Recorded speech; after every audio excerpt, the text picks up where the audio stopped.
Lampu kristal yang menggantung megah di tengah ruang tamu kediaman keluarga Rahayu memantulkan kilau cahaya keemasan yang begitu hangat. Harum semerbak bunga melati yang dirangkai rapat menyelimuti setiap sudut ruangan, menyatu dengan dekorasi kain sutra krem dan emas yang dipasang sejak 2 hari lalu. Makanan lezat tersaji rapi di meja panjang, musik instrumen berputar lembut, dan tawa renyah para tamu undangan mengisi ruangan. Semuanya dirancang sempurna untuk menyambut momen paling bersejarah bagi Monica Rahayu, malam pertunangannya dengan Rendra Prasetya. Namun di balik kemegahan dekorasi tersebut, Monica berdiri dengan perasaan yang sangat tidak tenang. Ia terus menundukkan kepalanya, menyembunyikan wajahnya di balik helaian rambut yang sudah disanggul rapi. Jari jemarinya yang agak gempal dan gemetar tak berhenti meremas pinggiran gaun kebaya, brokat berwarna krem. Kebaya itu adalah hasil rancangannya sendiri yang dijahit dengan penuh rasa cinta selama 1 bulan terakhir, khusus untuk menyambut hari bahagianya, hari ini.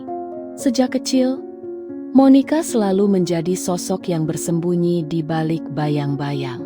Memiliki bentuk fisik yang padat dan berisi serta berat badan di atas rata-rata, membuat Monica menjadi sasaran empuk cemoohan kerabat dan teman-temannya. Ia tumbuh sebagai gadis yang sangat pemalu, tertutup dan selalu merasa minder.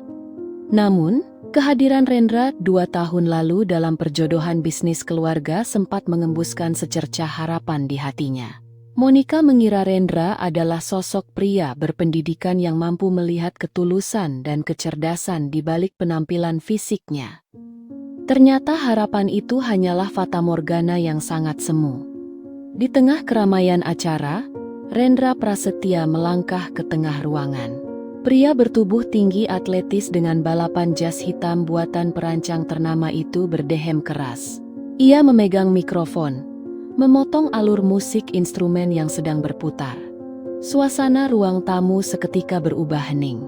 Semua mata tertuju pada Rendra, mengira pria itu akan menyampaikan pidato romantis untuk tunangannya. Selamat malam untuk Om Wijaya, Tante Siska, serta seluruh keluarga besar Rahayu dan Prasetya yang hadir malam ini. Suara Rendra bergaung jernih, namun tidak ada kehangatan di dalamnya.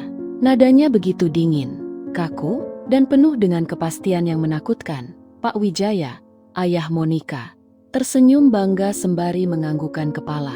Namun tersenyum itu tak bertahan lama saat Rendra melanjutkan kalimat berikutnya. Saya berdiri di sini bukan untuk merayakan pertunangan, melainkan untuk mengumumkan pembatalan seluruh rencana pernikahan antara saya dan Monica Rahayu. Tegas Rendra tanpa sedikit pun ragu. Kata-kata itu menghantam ruangan bagaikan petir di siang bolong. Suasana hening seketika pecah oleh bisikan syok dan helaan napas kaget dari seluruh tamu yang hadir. Pak Wijaya berdiri dari kursi utamanya. Wajahnya memerah padam karena terkejut dan marah. Rendra, apa-apaan kamu? Apa maksud dari semua lelucon gila ini? Ini bukan lelucon Om Wijaya. Balas Rendra dingin, seraya melirik Monica yang berdiri membeku di sudut ruangan. Tatapan Rendra begitu penuh kejijikan dan penghinaan yang tak ditutup-tutupi. Tolong mengerti posisi saya. Saya adalah calon pimpinan utama di Prasetya Group. Relasi bisnis saya adalah para eksekutif muda, pengusaha internasional, dan kaum elit papan atas. Bagaimana mungkin saya membawa Monica ke pesta-pesta relasi saya? Dengan tubuhnya yang gemuk, pendek, dan memalukan seperti itu? Dia hanya akan menjadi bahan tertawaan dan merusak citra saya. Air mata Monica menetes seketika, membasahi pipinya yang kemerahan. Riasan wajah yang dipersiapkannya sejak subuh perlahan luntur oleh lelehan air mata yang tak mampu ia bendung. Setiap kata yang keluar dari mulut, Rendra rasanya bagaikan sembilu yang mengiris-iris jantungnya tanpa ampun. Bisik-bisik dari kerabat yang hadir, makin bertambah nyaring. Banyak dari mereka yang justru mengangguk-angguk setuju dengan pernyataan Rendra. Benar juga ya, Rendra kan tampan dan kaya. Masa dapatnya Monica yang gemuk begitu? Bisik salah seorang bibi Monica tanpa rasa iba sama sekali. Bu Siska, Ibu Monica, maju ke depan dengan nafas memburu. "Rendra, kamu tidak bisa berbuat seenaknya begini. Pernikahan kalian tinggal 2 minggu lagi. Undangan sudah tersebar. Mau ditaruh di mana muka keluarga kami?" Rendra tersenyum sinis. Ia tidak menjawab pertanyaan Bu Siska secara langsung, melainkan melambaikan tangannya ke arah pintu samping.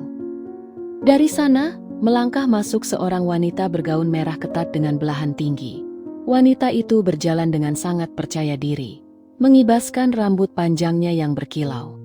Dialah Clara, sepupu jauh Monica yang bekerja sebagai model majalah fashion. Rendra tanpa ragu langsung merangkul pinggang ramping Clara di hadapan puluhan pasang mata. "Lalu siapa wanita yang pantas mendampingi saya?" Jawabannya adalah Clara. Dia cantik, anggun, memiliki postur tubuh yang ideal, dan tahu cara membawa diri di kalangan atas. "Pernikahan ini resmi saya batalkan, dan saya akan menikahi Clara." Clara melemparkan pandangan tajam penuh kemenangan ke arah Monica. Bibirnya membentuk senyuman mengejek yang sangat puas. Clara selalu iri dengan kehidupan Monica yang berkelimpahan harta. Dan malam ini, ia berhasil merebut calon suami Monica, serta menghancurkan harga diri sepupunya itu di depan semua orang. Dada Monica terasa sangat sesak. Seolah-olah seluruh pasokan oksigen di ruangan itu menguap habis. Rasa malu yang teramat sangat, kepedihan yang luar biasa, dan kehinaan berkumpul menjadi satu badai destruktif di dalam dadanya. Tanpa sanggup berkata apa-apa, Monica berbalik arah dan berlari kencang membelakangi kerumunan orang-orang yang terus menatapnya dengan penuh rasa kasihan dan ejekan. Ia berlari menembus pintu kaca belakang, terus berlari hingga ke ujung taman rumahnya. Hujan gerimis yang mulai turun deras membasahi tubuhnya, menyatu dengan air matanya yang mengalir tak terbendung. Monica jatuh berlutut di atas rerumputan yang basah dan berlumpur, memeluk tubuhnya sendiri sembari menangis histeris. Malam itu, hatinya tidak hanya patah. Hatinya telah hancur menjadi serpihan-serpihan kecil yang tak berbekas. Seminggu setelah insiden pembatalan pertunangan yang mengerikan itu, kediaman keluarga Rahayu masih diliputi oleh kepedihan dan kehampaan yang mendalam. Berita tentang Rendra yang mencampakkan Monica demi Clara menjadi bahan perbincangan hangat di kalangan sosialita dan media hiburan lokal. Pintu rumah keluarga Rahayu tertutup rapat dari dunia luar, sementara Monica mengurung dirinya di dalam kamar tanpa mau menyentuh makanan sedikit pun. Namun, penderitaan keluarga Rahayu ternyata belum mencapai puncaknya. Masalah baru yang jauh lebih besar menghantam perusahaan tekstil milik Pak Wijaya. Pembatalan pernikahan oleh keluarga Prasetya ternyata diiringi dengan penarikan saham dan pembatalan investasi secara sepihak oleh Prasetya Group. Dalam waktu singkat, perusahaan Pak Wijaya mengalami krisis likuiditas yang sangat parah. Hutang jatuh tempo membengkak, dan ancaman kebangkrutan menari-nari di depan mata.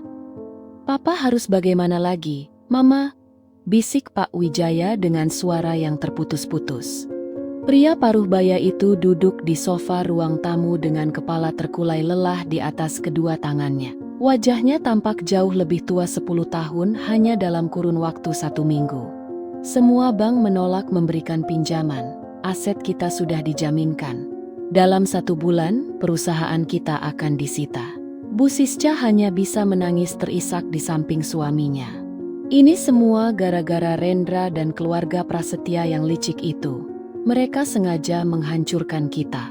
Monica, yang saat itu berjalan pelan turun dari lantai 2 dengan tubuh yang tampak makin lesu dan pucat, mendengar semua percakapan orang tuanya dari balik tangga. Rasa bersalah yang mendalam makin menghimpit dadanya. Ia merasa bahwa dirinya dialah penyebab utama kehancuran keluarganya.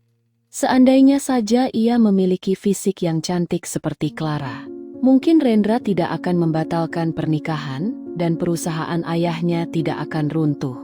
Di tengah suasana keputusasaan yang begitu pekat, suara bel pintu depan berbunyi nyaring. Seorang pelayan bergegas membukakan pintu, dan tak lama kemudian seorang pria melangkah masuk ke dalam ruang tamu. dengan langkah yang tenang namun sangat berwibawa. Pria itu mengenakan setelan jas buatan kustom, berwarna abu-abu gelap yang sangat elegan. Wajahnya tegas dengan rahang yang kokoh, serta mata hitam pekat yang memancarkan ketajaman intelijensi dan kepemimpinan. Dialah Aris Baskoro, pendiri sekaligus CEO dari Baskoro International, sebuah konglomerasi raksasa yang bergerak di bidang properti, teknologi, dan investasi global. Aris baru saja kembali ke Indonesia setelah 5 tahun memimpin ekspansi bisnis keluarganya di Eropa dan Amerika. Kehadirannya di kediaman Rahayu membuat Pak Wijaya terkejut setengah mati. Keluarga Baskoro berada di kasta bisnis yang jauh di atas keluarga Rahayu maupun Prasetya. Pak Aris, Pak Wijaya berdiri dengan canggung, berusaha merapikan pakaiannya yang kusut. Selamat datang di rumah kami yang sedang kekacauan ini. Saya sungguh tidak mengira Anda akan berkunjung. Jika Anda datang terkait tagihan atau urusan bisnis lama, saya mohon berilah saya sedikit waktu. Aris Baskoro melepaskan kancing jas bagian atasnya, lalu duduk di sofa tunggal dengan gerakan yang sangat tenang. Saya datang bukan untuk menagih piutang atau membahas kebangkrutan perusahaan Anda, Pak Wijaya. Saya kemari untuk menawarkan sebuah solusi komprehensif bagi seluruh permasalahan keluarga Anda.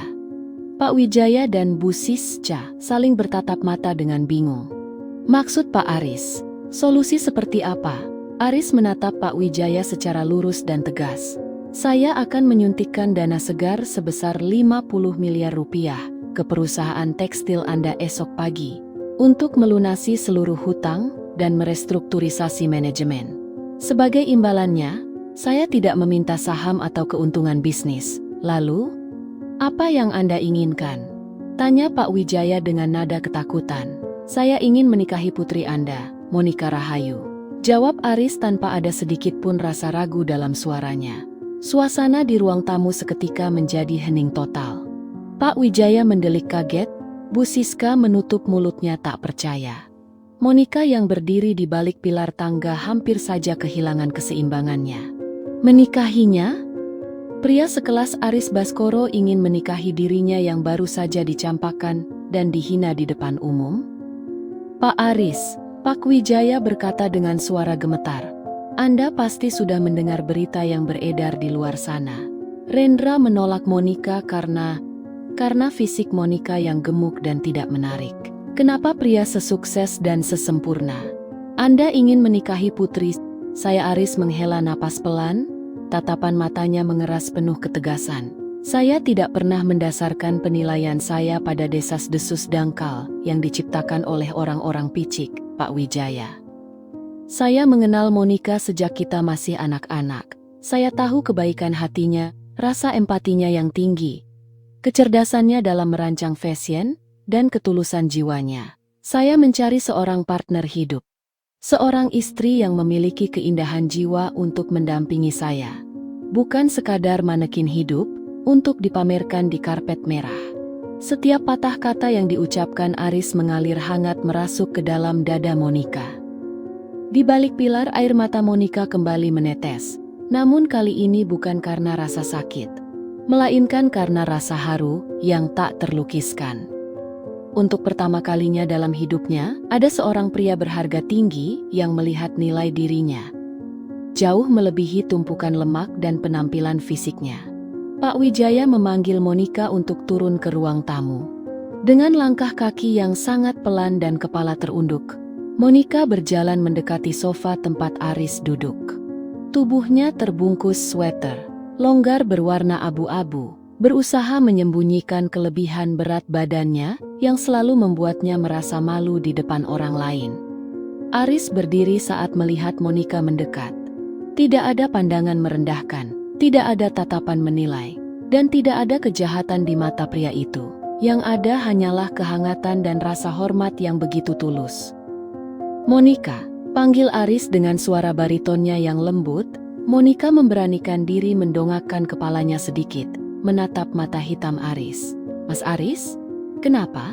Kenapa Mas mau melakukan ini semua? Mas bisa mendapatkan wanita mana saja di dunia ini.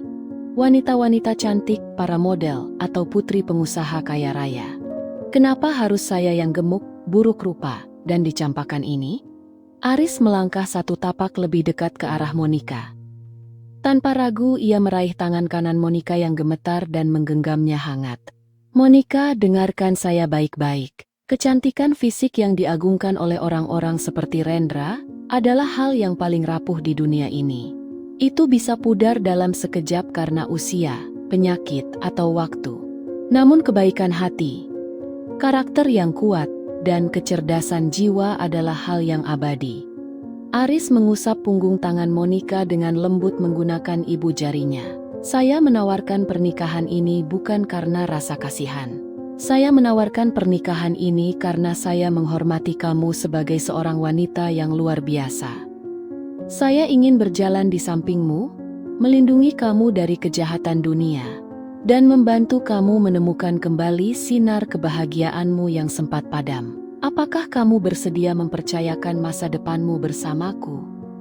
Monica merasakan getaran ketulusan yang luar biasa dari genggaman tangan Aris. Rasa ragu dan ketakutan yang sempat membenteng di dalam hatinya perlahan-lahan runtuh.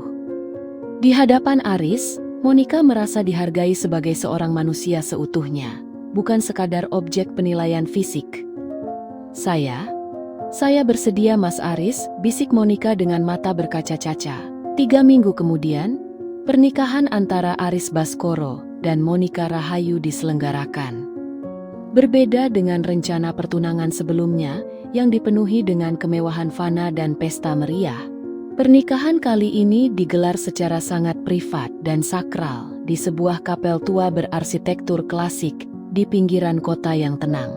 Acara tersebut hanya dihadiri oleh keluarga inti dari kedua belah pihak.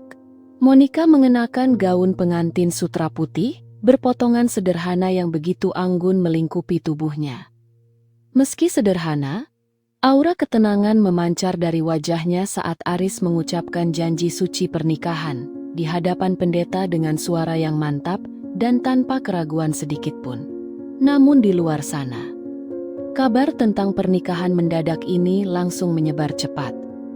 Rendra dan Clara yang mendengar kabar tersebut melontarkan ejekan tajam di depan media sosial dan rekan-rekan bisnis mereka. Rendra tertawa terbahak-bahak saat berkumpul di klub malam bersama relasinya. Aris Baskoro itu pasti sudah gila, seru Rendra sembari menyesap minumannya. Dia punya miliaran harta, tapi malah mau menampung wanita gemuk yang sudah aku buang. Kita lihat saja berapa lama Aris sanggup bertahan hidup dengan wanita memalukan seperti Monica. Clara yang duduk di samping Rendra mengangguk setuju dengan tawa sinis.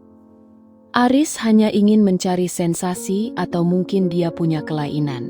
Monica tidak akan pernah bisa menjadi wanita kelas atas. Dia akan tetap menjadi gadis gemuk yang minder selamanya. Cemoohan dan ejekan dari Rendra dan Clara sampai ke telinga Aris dan Monica. Namun kali ini ada yang berbeda. Ketika Monica menunjukkan raut wajah sedih saat membaca berita mengejek tersebut di ponselnya, Aris mengambil ponsel itu dan mematikannya. Jangan pernah membuang energimu untuk mendengarkan cemoohan dari orang-orang yang jiwanya kerdil, Monica. Ujar Aris tenang semsri memeluk bahu istrinya di balkon rumah baru mereka. Biarkan mereka tertawa hari ini. Tugas kita adalah melangkah maju dan membuktikan bahwa kebahagiaan sejati tidak ditentukan oleh penilaian mereka. Kehidupan pernikahan di kediaman Baskoro membawa suasana yang sangat baru bagi Monica. Aris tidak pernah menuntut Monica untuk menjadi sosok yang lain. Ia memberikan kebebasan penuh kepada Monica untuk menata rumah, mengejar hobinya, dan menikmati waktunya tanpa ada tekanan. Namun, yang paling berharga dari semua itu adalah rasa hormat dan perhatian tanpa henti yang dicurahkan Aris. Setiap hari, setiap pagi sebelum berangkat ke kantor pusat Baskoro Group, Aris selalu menyempatkan diri untuk sarapan bersama Monica, mendengarkan cerita istrinya, dan memberikan kecupan hangat di kening Monica. Perlakuan sederhana, namun konsisten itu perlahan-lahan menyembuhkan trauma mendalam yang menancap di batin Monica akibat perlakuan kasar Rendra di masa lalu. Suatu malam, saat mereka sedang bersantai di ruang perpustakaan rumah. Aris memperhatikan sebuah buku sketsa milik Monica yang terbuka di atas meja. Di dalamnya terdapat puluhan rancangan busana dengan garis-garis desain yang sangat indah, unik, dan penuh dengan karakter yang kuat. Rancangan busana ini sangat luar biasa, Monica. Puji Aris dengan mata berbinar-binar kagum saat membalik setiap lembar buku sketsa tersebut. Monica menundukkan kepalanya tersenyum canggung. Itu hanya sekadar iseng, Mas. Dulu sewaktu kuliah saya mengambil jurusan desain tekstil. Tapi Rendra selalu tertawa setiap kali melihat sketsa saya. Dia bilang, orang gemuk seperti saya tidak punya hak untuk bicara tentang fashion. Karena fashion hanya milik orang-orang bertubuh indah. Aris menutup buku sketsa itu, lalu menatap Monica dengan tajam namun hangat. Rendra adalah pria bodoh yang tidak mengerti seni dan bisnis. Fashion sejati bukanlah tentang ukuran tubuh, Monica. Fashion adalah tentang bagaimana membuat seseorang merasa berharga, percaya diri, dan menemukan keindahan dalam dirinya sendiri. Aris meraih kedua tangan Monica. Dunia fashion saat ini terlalu terfokus pada standar keindahan yang sempit dan tidak realistis. Mereka mengabaikan jutaan wanita di luar sana yang memiliki tubuh berukuran besar, namun ingin tetap tampil anggun dan elegan. Mengapa kamu tidak membuat lini busanamu sendiri? Lini busana khusus yang mengangkat martabat dan kecantikan wanita berukuran plus size? Mata Monica membelalak kaget. Saya membuat merek fashion sendiri, tapi Mas, modalnya sangat besar. Dan saya tidak tahu bagaimana cara memulai bisnis fashion profesional. Untuk urusan modal, fasilitas produksi, dan jaringan pemasaran, biarkan Baskoro Group yang mendukung sepenuhnya. Jawab Aris dengan senyuman mantap. Tugasmu hanyalah menyalurkan bakat luar biasamu, merancang pakaian terbaik, dan memimpin perusahaan itu. Aku percaya penuh pada kemampuanmu, Monica. Dukungan tanpa batas dan kepercayaan yang diberikan Aris bagaikan bahan bakar yang menyulut kembali api semangat dalam jiwa Monica. Sayap-sayap jiwanya yang dulu patah dan patah akibat cemoohan orang, kini mulai mengepak kembali. Monica mulai bekerja keras. Ia menghabiskan berjam-jam di studio rancangnya, mendalami berbagai jenis kain yang nyaman untuk tubuh berukuran besar, mempelajari potongan kustom yang mampu menonjolkan lekuk keindahan tanpa mengorbankan kenyamanan, serta menyusun konsep branding yang kuat. Merek busana itu diberi nama Rahayu Elegance, sebuah penghormatan pada nama keluarganya sekaligus simbol kebangkitan harga dirinya. Di samping mengembangkan bisnis fashionnya, Monica juga mengambil keputusan besar untuk dirinya sendiri. Bukan karena ingin menjadi kurus, demi menyenangkan pandangan orang lain, atau membalas dendam pada Rendra, melainkan karena ia ingin memiliki tubuh yang sehat dan kuat agar bisa mendampingi Aris dalam waktu yang sangat lama. Monica mulai berkonsultasi dengan dokter gizi, terkemuka dan pelatih kebugaran pribadi yang disewa oleh Aris. Ia mengubah pola makan secara bertahap, mengonsumsi makanan bernutrisi tinggi, dan memulai rutinitas olahraga yang konsisten setiap hari. Proses perubahan hidup yang dijalani Monica tidaklah berjalan dengan mudah dan instan. Ada hari-hari di mana Monica merasa sangat lelah. Otot-otot tubuhnya sakit akibat latihan fisik yang berat, atau rasa rendah diri yang tiba-tiba muncul kembali. Menyerang pikirannya saat grafik berat badannya mengalami penurunan yang lambat.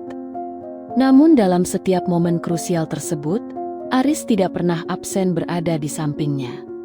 Pria pengusaha sibuk yang memimpin belasan anak perusahaan itu, selalu meluangkan waktu untuk mendampingi Monica.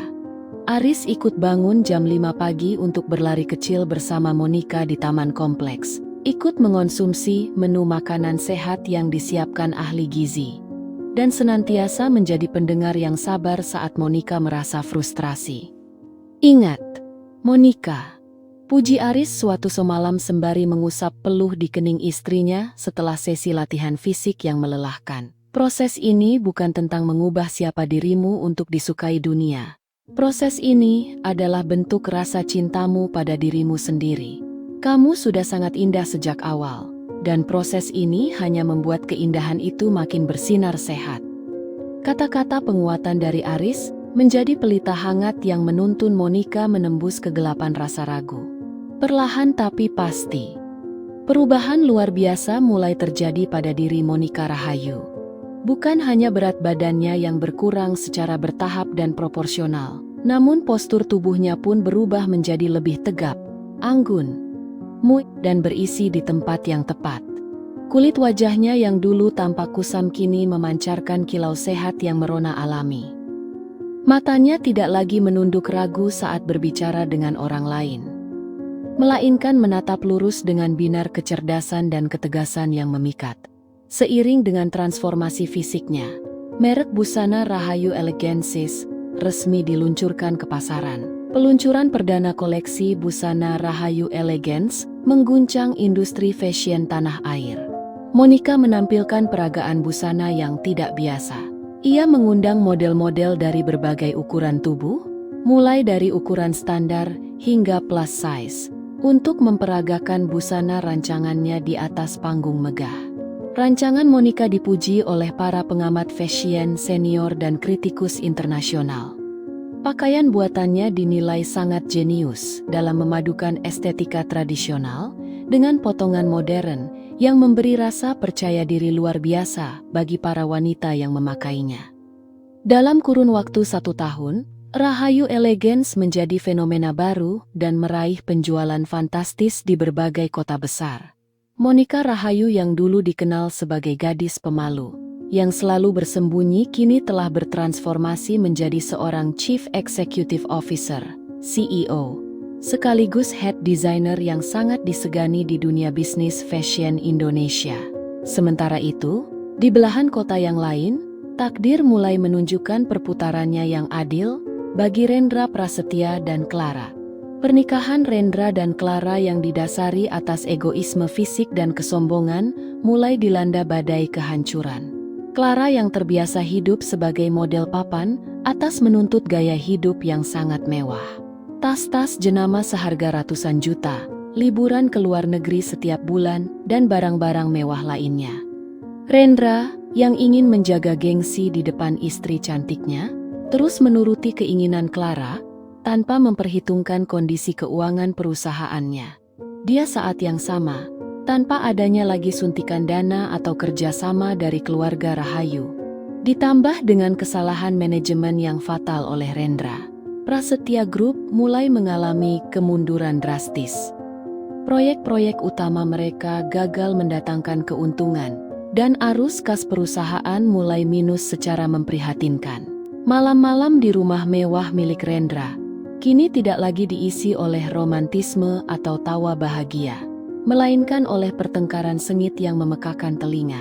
Topeng keindahan fisik yang dulu membanggakan Rendra perlahan-lahan runtuh, menyingkapkan kenyataan pahit bahwa Clara tidak pernah benar-benar mencintai dirinya. "Rendra, kenapa kartu kreditku bisa ditolak di butik tadi?" jerit Clara dengan wajah merah padam karena marah. Ia melempar tas belanjaannya ke atas meja kaca di ruang tamu, hingga menimbulkan suara benturan yang keras. Rendra yang baru saja pulang dari kantor dengan wajah sangat kusam, dan lelah mengurut pelipisnya yang berdenyut nyeri. "Clara, bisakah kamu berhenti berfoya-foya sehari saja? Perusahaanku sedang dalam krisis besar. Bank baru saja membekukan sebagian rekeningku karena cicilan hutang yang menunggak." Clara tertawa mengejek, menatap Rendra dengan tatapan penuh rasa jijik. "Itu masalahmu, bukan masalahku. Dulu kamu janji akan memberikan kehidupan mewah seperti putri raja, kalau aku mau menikah denganmu. Kalau tahu kamu akan bangkrut seperti ini, aku tidak akan pernah mau menerima lamaranmu." "Jaga mulutmu, Clara," bentak Rendra murka, berdiri dari duduknya. "Dulu aku mencampakkan Monica dan mempertaruhkan segalanya demi kamu. Tapi apa yang kamu berikan padaku? Kamu hanya tahu menghabiskan uangku tanpa pernah peduli sedikit pun pada kesusahanku. Jangan bawa-bawa nama cewek gemuk itu di depanku," teriak Clara tak mau kalah. Kamu sendiri yang gatal ingin membuangnya karena dia memalukan. Sekarang, jangan salahkan aku kalau perusahaanku hancur karena otak bisnismu yang bodoh. Clara berbalik arah dan menghentakkan kakinya keras-keras menuju lantai 2, lalu membanting pintu kamar dengan sangat kencang. Rendra terhenyak kembali di sofanya, menutup wajahnya dengan kedua telapak tangan. Dia dalam keheningan malam yang menyiksa itu. Pikiran Rendra mendadak terbang ke masa lalu. Ia teringat pada sosok Monica Rahayu. Wanita yang dulu selalu menyambut kepulangannya dengan senyuman lembut. Wanita yang selalu menyiapkan teh hangat tanpa diminta. Dan wanita yang tidak pernah sekalipun menuntut barang-barang mewah dari dirinya. Dulu, Monica selalu siap mendengarkan keluh kesahnya dan memberikan dukungan moral yang tulus saat ia mengalami kesulitan. Apa yang sudah aku lakukan? Bisik Rendra pada dirinya sendiri dengan suara gemetar. Penyesalan kecil mulai merayap masuk ke dalam relung hatinya yang paling dalam, menyebarkan rasa sakit yang perlahan membakar dadanya. 2 tahun 8 bulan, sejak malam pembatalan pertunangan yang legendaris itu. Industri fashion dan bisnis Indonesia menggelar acara tahunan paling bergengsi, Indonesia National Business and Fashion Awards, yang diselenggarakan di ballroom mewah Hotel Mulia Jakarta. Acara tersebut dihadiri oleh ribuan tamu undangan elit, mulai dari menteri, konglomerat papan atas, desainer internasional, hingga para pemilik media ternama. Rendra hadir dalam acara tersebut bersama Clara. Namun tidak ada lagi kemegahan pada pasangan ini. Rendra mengenakan jas lama yang tampak agak kebesaran, karena berat badannya turun akibat stres bisnis. Sementara Clara mengenakan gaun yang tampak canggung dan terus-menerus cemberut, karena Rendra menolak membelikannya perhiasan baru untuk acara malam ini. Rendra datang ke acara tersebut dengan satu harapan keputusasaan. Mencari investor kaya yang sudi menyuntikkan dana untuk menyelamatkan perusahaan-perusahaan Prasetya Group dari ancaman kebangkrutan total. Yang tinggal menghitung hari, namun atmosfer di dalam ballroom mendadak berubah hening saat pembawa acara mengumumkan kedatangan tamu kehormatan malam itu. Pintu ganda ballroom berukir emas terbuka lebar, dan ratusan lampu kilat kamera wartawan memancar bertubi-tubi bagaikan badai cahaya. Seorang pria dan wanita melangkah masuk beriringan di atas karpet merah. Pria itu adalah Aris Baskoro, tampil sangat gagah dan berwibawa dalam balutan tuxedo kustom berwarna hitam pekat.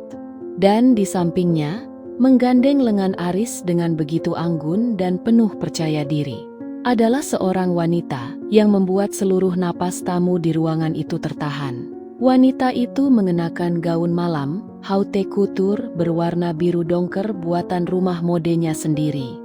Gaun itu membungkus kus tubuhnya yang sangat proporsional, ramping, namun berisi di tempat yang tepat, memamerkan lekuk tubuh yang begitu indah dan elegan. Kulitnya mulus memancarkan kilau sehat di bawah sorotan lampu kristal. Rambut hitamnya disanggul modern, memamerkan leher jenjang yang dihiasi kalung berlian simpel, namun sangat mahal.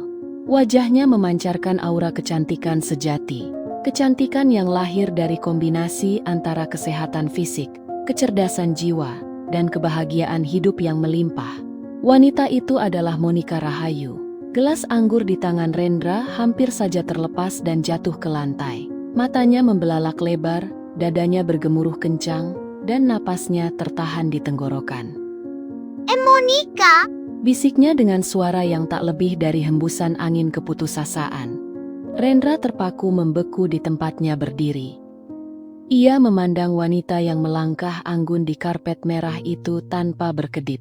Tidak ada lagi sisa-sisa gadis gemuk yang pemalu, minder, dan selalu menundukkan kepala saat berjalan. Wanita yang berdiri di sana adalah seorang ratu. Seorang pengusaha wanita sukses yang cantik luar biasa, berwibawa, dan memikat perhatian seluruh petinggi negara di ruangan tersebut. Clara yang berdiri di sebelah Rendra memucat pasi. Wajahnya yang penuh riasan tebal, tidak mampu menyembunyikan rasa iri, dengki, dan tidak percaya yang membakar jiwanya. Tidak mungkin, Itu tidak mungkin, Monica. Bagaimana mungkin wanita gemuk dan jelek itu bisa berubah menjadi seperti itu? Monica melangkah di sepanjang ballroom bersama Aris.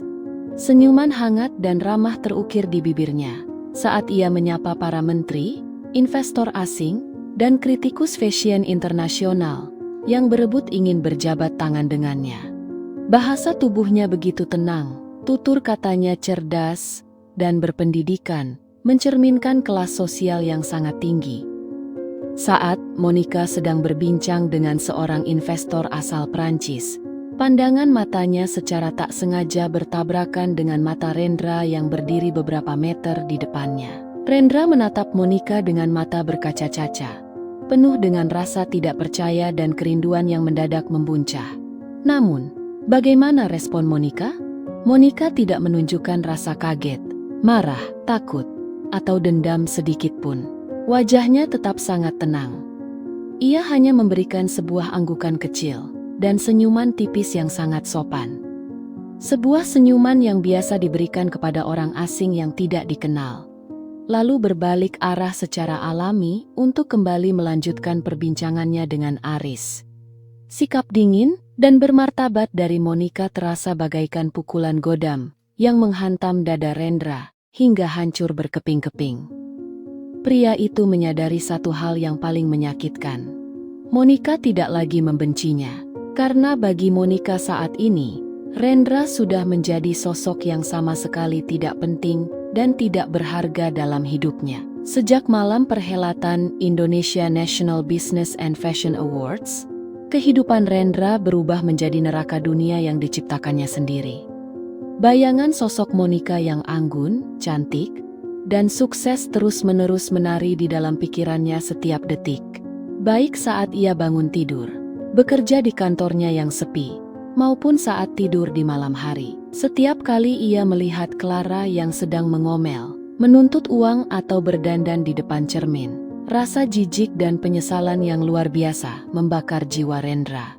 Pria itu menyadari betapa bodoh dan dangkalnya ia di masa lalu. Ia telah membuang sebutir berlian sejati, bernilai tinggi, demi mengambil sekeping kaca murah yang hanya berkilau dari luar namun beracun di dalam.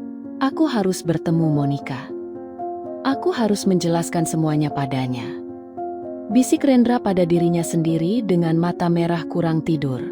Obsesi gila mulai menguasai pikiran Rendra. Ia mulai mencari tahu seluruh jadwal kegiatan Monica dari majalah bisnis dan media sosial. Ketika ia mendapati bahwa bisnisnya sendiri sudah di ujung tanduk. Bank telah melayangkan surat peringatan penyitaan aset terakhir. Rendra memutuskan untuk melakukan tindakan nekat, suatu sore yang cerah. Rendra mengendarai mobil lamanya menuju ke gedung markas besar Rahayu Elegance, yang berdiri megah di kawasan bisnis Sudirman, Jakarta. Ia memarkirkan mobilnya di seberang area parkir VIP dan menunggu di sana selama 3 jam di bawah terik matahari yang menyengat. Sekitar pukul 5 sore, pintu kaca utama, gedung Rahayu Elegance terbuka. Monica melangkah keluar didampingi oleh 2 orang asisten pribadinya dan 2 orang pengawal berbadan tegap. Monica mengenakan setelan blazer berwarna merah marun yang sangat elegan. Memegang dokumen kerja dengan wajah yang tampak segar setelah memimpin rapat direksi. Melihat Monica keluar, Rendra langsung keluar dari mobilnya dan berlari kencang menyeberangi jalan, mengabaikan klakson kendaraan yang bersahut-sahutan. Monica, Monica, tolong tunggu. Teriak Rendra dengan suara serak keputusasaan. 2 pengawal pribadi Monica dengan cepat bergerak pasang badan, menghalangi Rendra beberapa meter sebelum pria itu bisa menyentuh Monica. "Stop!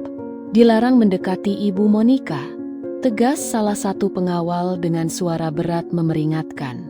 Monica menghentikan langkah kakinya. Ia menatap Rendra yang tampak sangat kacau.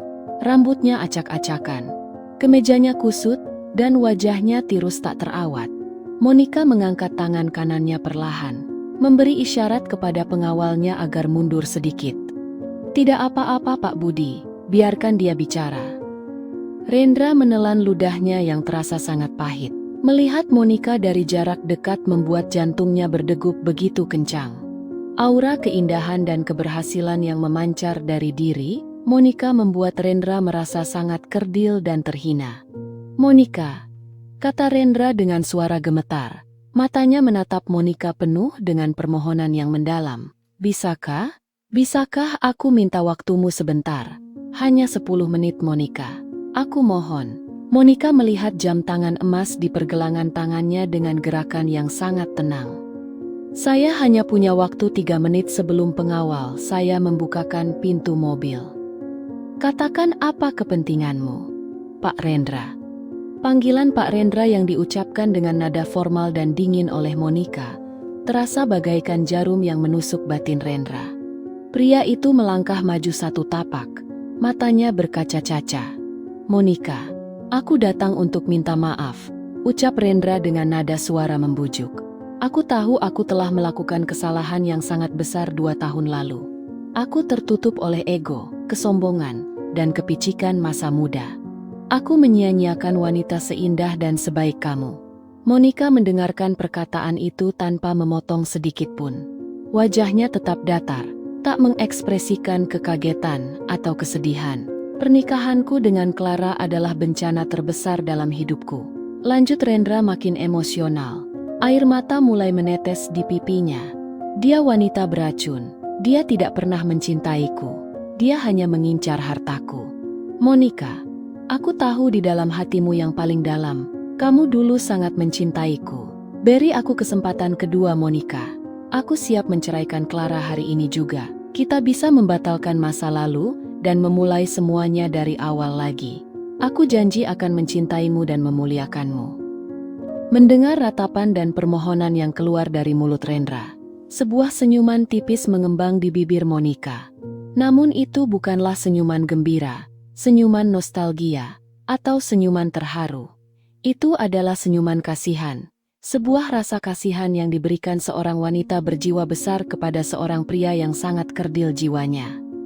"Pak Rendra," suara Monica mengalun tenang, jernih, dan berwibawa di udara sore itu. "Apakah Anda benar-benar berpikir bahwa saya adalah wanita bodoh yang akan melangkah mundur ke dalam kubangan lumpur yang sama?" Rendra tertegun. Kata-katanya tertahan di tenggorokan. "Monica, aku sungguh-sungguh menyesal." "Anda tidak pernah menyesali perbuatan jahat Anda, Rendra," tegas Monica, mengubah sapaannya menjadi lebih tajam. "Anda hanya menyesali nasib buruk yang sedang menimpa hidup Anda hari ini. Anda adalah pria dangkal yang sama seperti 2 tahun lalu. Pria yang menilai manusia hanya dari kegunaan dan penampilan fisiknya." Monica melangkah 1 tapak lebih dekat, menatap mata Rendra dengan pandangan yang begitu jernih tanpa ada rasa takut sedikit pun. "Dulu," lanjut Monica, "Anda mencampakkan saya di depan puluhan keluarga karena saya gemuk dan perusahaan ayah saya sedang krisis. Lalu Anda memilih Clara karena dia cantik dan berpostur ideal.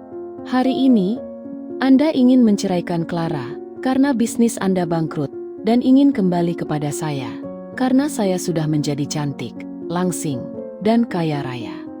Nilai seorang wanita di mata Anda tidak lebih dari sekadar barang dagangan yang bisa ditukar tambah sesuai keuntungan pribadi Anda."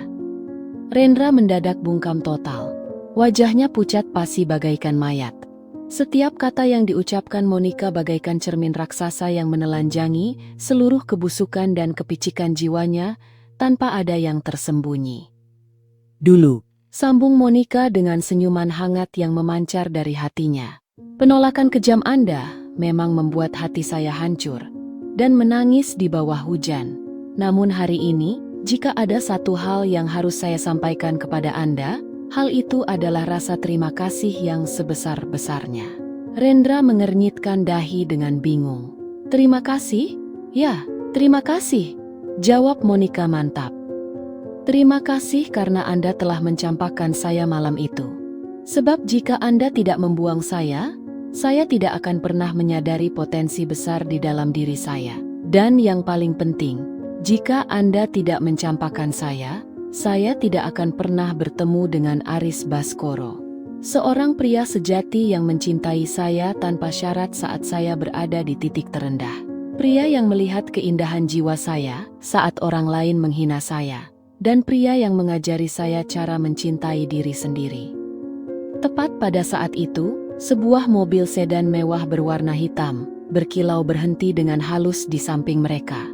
Pintu belakang terbuka, dan Aris Baskoro melangkah keluar dari dalam mobil. Aris mengenakan setelan jas kerja yang sangat rapi.